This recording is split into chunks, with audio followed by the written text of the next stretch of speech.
नमस्कार दोस्तों, 4 PM middle east में आपका स्वागत है। मैं हूं आपके साथ प्रगति ठाकुर। 4 PM के इस चैनल पर हम आपके लिए लेकर आते हैं खाड़ी देशों से जुड़ी जरूरी जानकारी और रोचक कहानियां। तो इसी कड़ी में हम आपके लिए लेकर आए हैं एक अहम जानकारी। आज हम एक बहुत ही खास और महत्वपूर्ण खबर लेकर आए हैं जो खास तौर पर एक कुवैत में रहने वाले हमारे भारतीय भाइयों और बहनों के लिए ही है।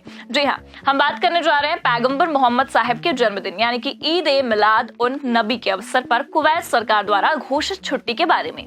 ये खबर न केवल कुवैत में रहने वाले सरकारी कर्मचारियों के लिए है बल्कि वहां के पूरे समुदाय के लिए एक बड़ी खुशखबरी है। तो चलिए बिना देर किए इस खबर को विस्तार से समझते हैं और जानते हैं कि ये छुट्टी क्यों इतनी खास है। तो सबसे पहले आइए बात करते हैं ईद ए मिलाद उन नबी क्या है और इसका महत्व क्या है। ईद ए मिलाद उन नबी पैगंबर मोहम्मद साहब के जन्मदिन के रूप में मनाया जाता है। ये इस्लामी कैलेंडर के तीसरे महीने रबीउल अव्वल की 12वीं तारीख को मनाया जाता है। ये दिन मुस्लिम समुदाय के लिए बहुत ही पवित्र और अहम है क्योंकि ये उनके पैगंबर की शिक्षाओं, प्रेम, शांति और भाईचारे के संदेश को याद करने का अवसर होता है। पैगंबर मोहम्मद साहब का जन्म 570 ईस्वी में मक्का में हुआ था और उनकी शिक्षाएं आज भी लाखों लोगों के लिए प्रेरणा का स्रोत हैं। तो आइए दोस्तों, अब आते हैं इस खबर के अहम पहलू पर। बता दें कि कुवैत सरकार ने 2025 में ईद ए मिलाद और नबी के अवसर पर सरकारी कर्मचारियों के लिए आधिकारिक छुट्टी की घोषणा की है।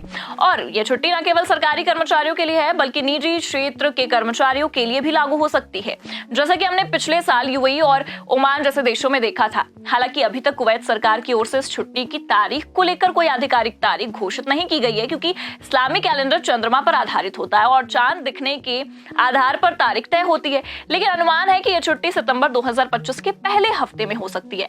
कुवैत में यह छुट्टी इसलिए भी खास है क्योंकि यह देश इस्लामी परंपराओं और संस्कृति को बहुत महत्व देता है। कुवैत में रहने वाले लाखों भारतीय कामगारों के लिए ये एक बड़ा मौका है कि वे इस पवित्र दिन को अपने परिवार और समुदाय के साथ मना सके। खास तौर पर उन भारतीय मुस्लिम भाइयों और बहनों के लिए जो कुवैत में काम करते हैं। ये छुट्टी उनके लिए अपने धार्मिक और सांस्कृतिक मूल्यों को जीवंत रखने का मौका देगी। ऐसे में अब सवाल भी ये बनता है कि ये छुट्टी कितने दिनों की होगी। अगर हम कुवैत और अन्य खाड़ी देशों के पिछले रिकॉर्ड्स को देखें तो ईद ए मिलाद उन नबी के अवसर पर आमतौर पर 1 दिन की छुट्टी दी जाती है। लेकिन अगर ये छुट्टी सप्ताहांत के साथ जुड़ जाए जैसे कि शुक्रवार या फिर शनिवार तो कर्मचारियों को 2 से 3 दिन का लंबा अवकाश तो मिल सकता है। मिसाल के तौर पर अगर मान लें कि 2025 में ओमान और कुवैत के इसरा वाल मिराज के मौके पर 3 दिन की छुट्टी दी थी क्योंकि वो दिन वीकेंड के साथ जुड़ा था। जानकारी के लिए बता दें कि कुवैत में सरकारी छुट्टियों का कैलेंडर हर साल बहुत व्यवस्थित तरीके से जारी किया जाता है।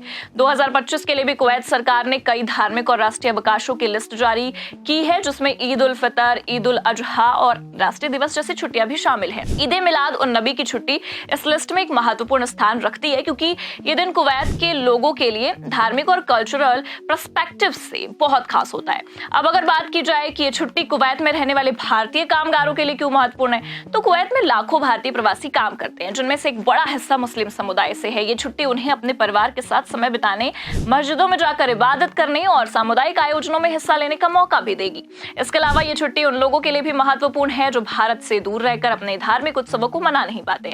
आइए थोड़ा सा इसे इतिहास के बारे में जानते हैं। तो सवाल ये उठता है कि कुवैत में ईद ए मिलाद उन नबी कैसे मनाई जाती है। इस दिन लोग मस्जिदों में जाकर विशेष नमाज अदा करते हैं। कई जगहों पर जुलूस निकाले जाते हैं जिनमें पैगंबर मोहम्मद साहब की शिक्षाओं को याद किया जाता है। लोग अपने घरों में परिवार और दोस्तों के साथ मिलकर इस दिन को उत्सव के रूप में मनाते हैं। खास तौर पर कुवैत में इस दिन मिठाइयां बांटी जाती हैं और धार्मिक आयोजन भी किए जाते हैं। ये दिन शांति, प्रेम और भाईचारे का संदेश देता है जो पैगंबर साहब की शिक्षाओं का मूल आधार है। अब अगर आप कुवैत में रहते हैं और इस छुट्टी का फायदा उठाना चाहते हैं तो कुछ बातों का ध्यान रखना जरूरी है। सबसे पहले अपनी छुट्टी की प्लानिंग पहले से कर ले। अगर आप भारत वापस आने की सोच रहे हैं तो टिकट्स पहले से बुक कर ले क्योंकि इस समय टिकट्स की मांग बहुत ज्यादा है। दूसरा, अपने कार्यस्थल पर छुट्टी की पुष्टि जरूर कर ले क्योंकि कुछ निजी कंपनियां सरकारी छुट्टियों की पालन नहीं करती नजर आती हैं। तो दोस्तों, ये थी छुट्टी के बारे में जानकारी। अगर आपको ये जानकारी अच्छी लगी हो तो खबर को लाइक, शेयर, कमेंट करना ना भूले। चैनल को सब्सक्राइब कर ले क्योंकि ऐसी जानकारी हम आप तक लाते रहेंगे। देखते रहिए आपका अपना चैनल 4 PM मिडिल ईस्ट।